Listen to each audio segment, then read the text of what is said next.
West Bengal primary TET. First language Bengali. ভাষা বিকাশের শিখন বিজ্ঞান, শিখন ও আয়ত্তীকরণ, এই ফার্স্ট চ্যাপ্টার থেকে আজকে আমি আলোচনা করব শিখনের অর্থ। শিখন, যার English meaning learning, LEARNING। Learning এর বাংলা মানে শেখা, মানে শিখন।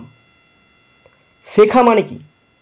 ছোট থেকে মৃত্যু পর্যন্ত আমরা যা করি, যা অভিজ্ঞতা অর্জন করি, যা জ্ঞান লাভ করি, সেটাই হচ্ছে আমাদের শেখা। আর শেখা মানেই শিখন। শিখন একটি জীবনব্যাপী প্রক্রিয়া। শিখন মানে শেখা একটি জীবনব্যাপী প্রক্রিয়া। শিখন হলো সেই প্রক্রিয়া যার সাহায্যে ব্যক্তি নতুন আচরণ সম্পন্ন করার দক্ষতা অর্জন করে। মানে শিখছি, আমি নতুন কিছু শিখছি, শিখে নতুনভাবে আচরণ করছি এবং দক্ষতা অর্জন করছি। বিভিন্ন মনোবিদ শিখনের নানাবিধ সংজ্ঞা দিয়েছেন। মনোবিজ্ঞানী উডওয়ার্থ শিখন বলতে সেই ধরনের সক্রিয়তাকে বুঝিয়েছেন যা ব্যক্তির আচরণে পরিবর্তন আনে, একদম, এবং ব্যক্তির পূর্ববর্তী আচরণ ও অভিজ্ঞতার পরিবর্তন ঘটায়।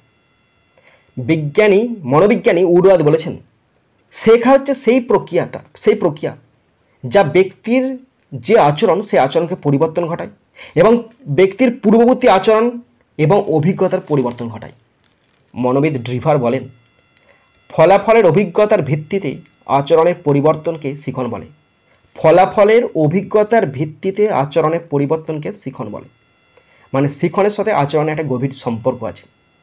মনোবিজ্ঞানী MC গ্যক বলেন, সক্রিয়তা, অনুশীলন ও অভিজ্ঞতার সাপেক্ষে ব্যক্তি জীবনের কর্ম সম্পাদনের পরিবর্তন প্রক্রিয়াই হলো শিখন। ব্যক্তি জীবনের কর্ম সম্পাদন মানে কাজ করার যে দক্ষতা বা প্রবণতা, সেইটাকেই পরিবর্তনটাকে বলা হচ্ছে শিখন। আবার মনোবিদ বার্নার্ড এর মতে শিখন হলো আচরণের পরিবর্তন। দেখলে, শিখনের সাথে আচরণের একটা গভীর সম্পর্ক আছে। মনোবিদ স্মিথ বলেন, অভিজ্ঞতার ভিত্তিতে নতুন আচরণ আয়ত্ত করা, যা পুরনো আচরণকে শক্তিশালী বা দুর্বল করার প্রক্রিয়া হলো শিখন।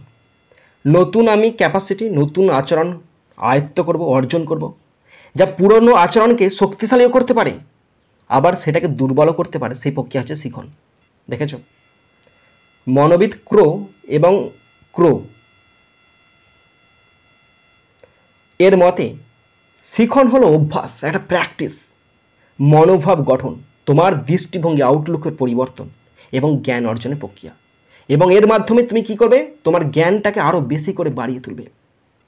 এই সমস্ত মনোবিদের যে সংজ্ঞাগুলো, সেগুলো বিশ্লেষণ করে মূল কথাটি যা উঠে আসে তা এরকম। শিখন হলো এমন এক ধরনের বিকাশের প্রক্রিয়া যা 1 নাম্বার ব্যক্তির আত্মসক্রিয়তা বাড়িয়ে তোলে, অবশ্যই সে অ্যাক্টিভ হয়ে যায়, আচরণের পরিবর্তন ঘটায়, একদম ঘটে যায়, উদ্বোধক ও পারস্পরিক ক্রিয়ার ফল, প্রশিক্ষণ ও অভিজ্ঞতার ফল সৃষ্টি হয়। 5 নাম্বার অভিযোজনের জন্য প্রয়োজনীয় আচরণ করতে শেখায়। শিখনের বৈশিষ্ট্য। 1 নাম্বার, শিখনের দ্বারা কোনো ব্যক্তি নতুন কোনো আচরণ সম্পন্ন করার যোগ্যতা অর্জন করে।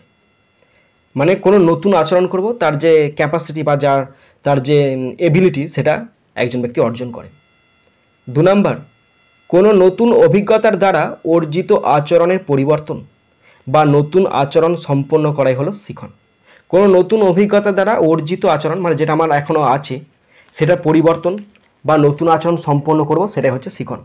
3 নাম্বার, শিখন কোনো ব্যক্তিকে অভিযোজনের উপযোগী করে তোলে। মানে অভিযোজন মানে কি? পরিবেশ পাল্টাচ্ছি, তার সাথে সাথে আমি নিজেকে চেঞ্জ করছি, খাপ খাই নিচ্ছি, সেটাই আমাকে উপযোগী করে তোলে। 4 নাম্বার, শিখন প্রক্রিয়া আত্মসক্রিয়তার উদ্বোধক, আমাদের মনে চেতনা গড়ে তোলে, যার ফলে ব্যক্তি মানবের বিকাশ ঘটে। চেতনা করলে কি হবে? এমনি ধীরে ধীরে বিকাশ লাভ করবো আমরা মনের দিক থেকে। 5 নাম্বার, শিখন সার্বজনিক ও ধারাবাহিক। শিখন তুমি যার কাছ থেকে খুশি নিতে পারো, ছোট হোক বড় হোক, নির্জীব সজীব প্রকৃতির কাছ থেকে নিতে পারো। এবং ধারাবাহিক মানে কি? এর কোনো শেষ নাই। তুমি সারা দিনে আনলিমিটেড শিক্ষা গ্রহণ করতে পারো, যা ব্যক্তির কর্মধারার পরিবর্তন আনে। এবং শিক্ষাকালে কি পেলে কি হবে, ধীরে ধীরে তোমার কর্মর যে কনসিকুয়েন্সি সেটা বাড়বে এবং ধারাবাহিকতা বজায় থাকবে। 6 নাম্বার, শিখন একটি উদ্দেশ্যমুখী প্রক্রিয়া। উদ্দেশ্য একটা নির্দিষ্ট দিকে যায়, যা অনুশীলন সাপেক্ষ এবং বারবার প্র্যাকটিস করতে হবে, তাহলেই তোমার যে শেখা সেই শেখাটা আরও ভালোভাবে অভিজ্ঞতা সম্পন্ন হয়ে উঠবে।